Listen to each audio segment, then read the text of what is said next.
As it says on the box, Cards Against Humanity is a party game for horrible people. But how can a product based on such an absurd premise also be the top-selling game on Amazon? Steve Martin once said, "Comedy is not pretty, but the real beauty of Cards Against Humanity is the gray area in between the black and white cards."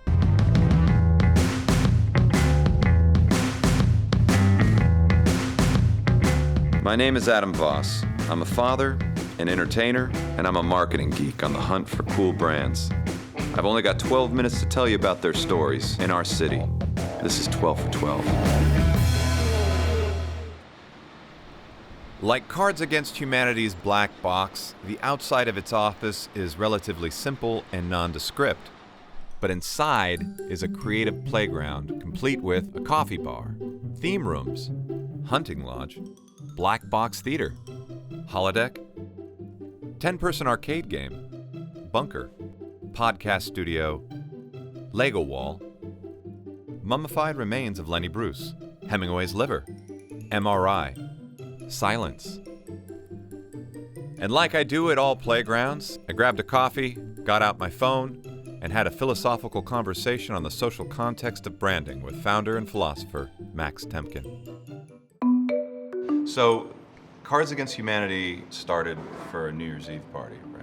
Yeah, so Cards Against Humanity is sort of like this inside joke that got out of control between me and 7 friends. We made it together when we were in college, and it was originally intended as just like a fun thing for us to have to play together and make jokes together. How was the first party? It was fun. The cards guys were always sort of the nerds in school. Like we sat together at lunch because nobody else wanted to sit with us. They weren't it wasn't like a crazy party. It was just something to do on New Year's so we could hang out together. When you put it on Kickstarter, the campaign went like 6 months. So on Kickstarter, we asked for $4,000. So we didn't know anyone who had $4,000 that we could ask. Once we raised $15,000, we had to Google how do you print playing cards, because we were at this point we kind of need to make it like an actual product. The rules of the game are pretty simple. Everyone starts with 10 white cards in which to fill in the blanks of the black cards. Now, the black cards introduce questions or scenarios, and the white cards provide interesting subjects to fill in the blanks.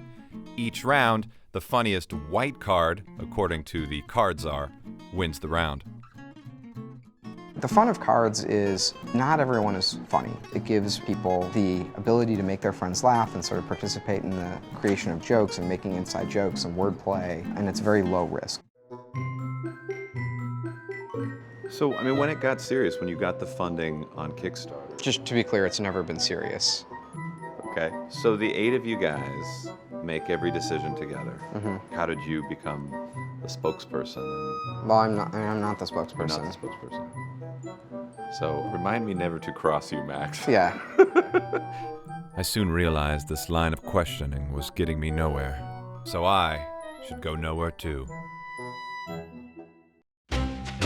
So the idea of integrity, is that a code to the you and the 7 guys? It is kind of like a values-driven organization, but the only value that we care about with cards is being funny. So it's what's in the service of the voice of the game, the sort of character of the game, and what's funny. And everything else follows from that. But if you don't have any principles, and you're should we license the game out in a language we don't speak? No, it's a really tricky question, because it's do you want to leave money on the table? Are there people who would really enjoy it? Are we going to know if it's good? How do you weigh all that stuff? If you come at it from the angle of game's got to be as funny as possible, well, obviously you don't publish it in a language you don't speak, because it's not going to be as funny as possible. It's an easy question. In addition to producing his own games, Max is also an avid collector of tabletop games. He showed me some of his favorites, and with the help of his besties Jen and Trin, we decided to play. And this game is called Peter Cottle's Trip, and this is an 1800s Cards Against Humanity. Behold Peter Cottle in holiday attire. With his personal property and his ample valise, his money, he hummed the old song about a genteel tramp. Aha! And said to himself, such a morning as this ought to make a rusty nail feel as gay as a bobtailed donkey. This is actually pretty good. Yeah, it's really good, right? For the last few years, we've done these sort of Black Friday sales. Like, everyone's doing some bullshit on Black Friday. No one gives a shit about the people who buy their things. They just want to extract the most money out of them that they can. Yep. And people bend over backwards having some sort of contortion to be like, oh, we love our customers and we're gonna give you these deals because it's like subconsciously people clearly understand that that's manipulative and that it's obviously in the interest of the seller to do these things. The first year we came up with this idea of like, let's raise all our prices by $5. So we did a $5 more Black Friday sale. It was a funnier and more honest position to take, to be like, yeah, we want your money. So here's the ploy that we've come up with to like capture your attention and money.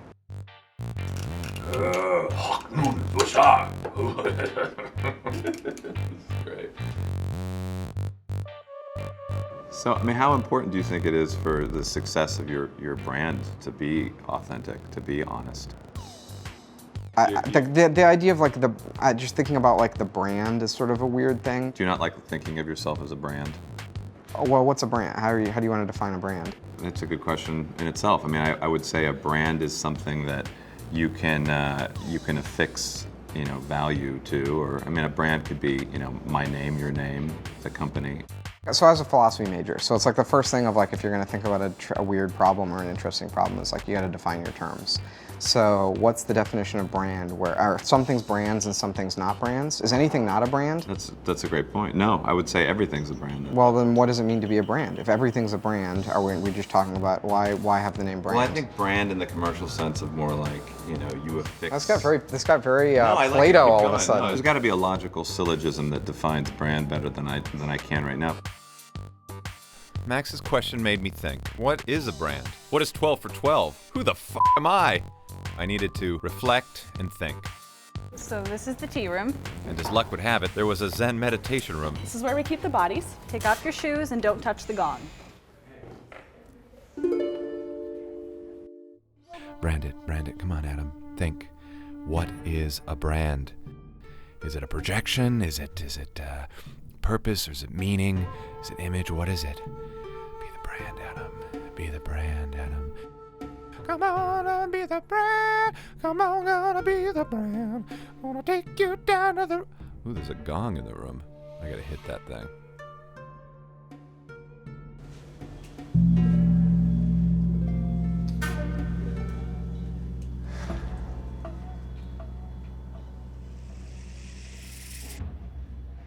Everybody wants to be a star. The Andy Warhol thing is happening because everybody wants to be their own brand now, so they can sell themselves and be important. Which sounds fun until you do it, and then it's pretty miserable. Unless you're doing what you love.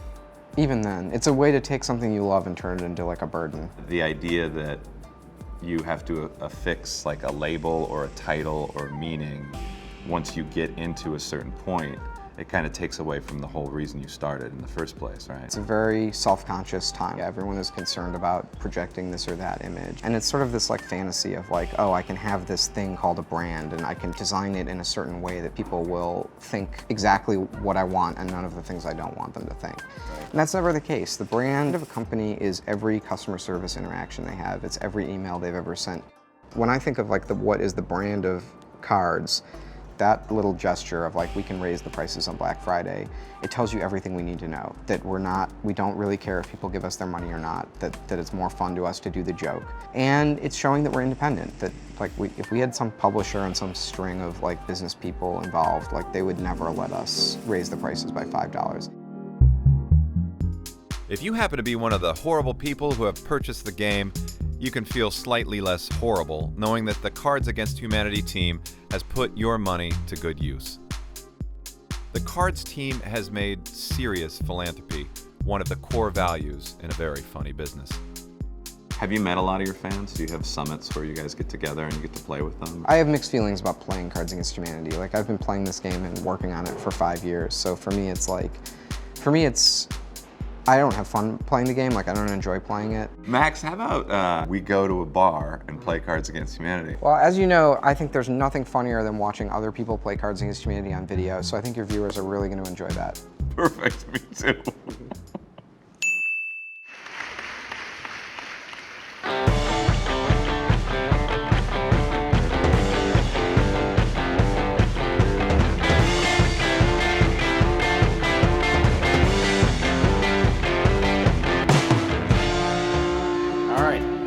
your black card.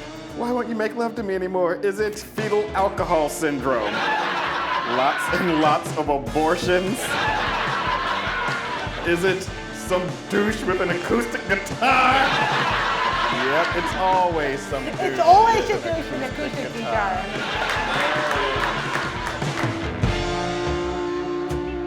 Would you like those buffalo wings mild, hot, or the way white people is?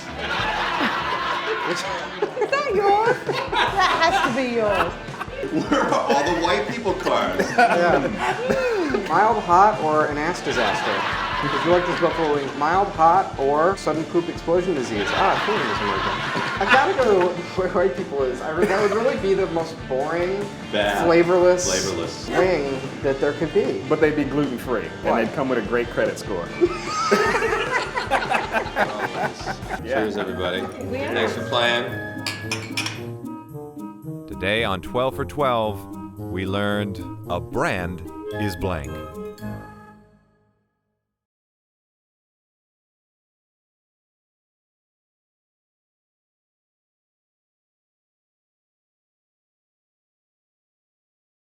Do you get the question, what's your favorite card? Yes. What do you say? I like geese. Just the word geese is your favorite? Yeah.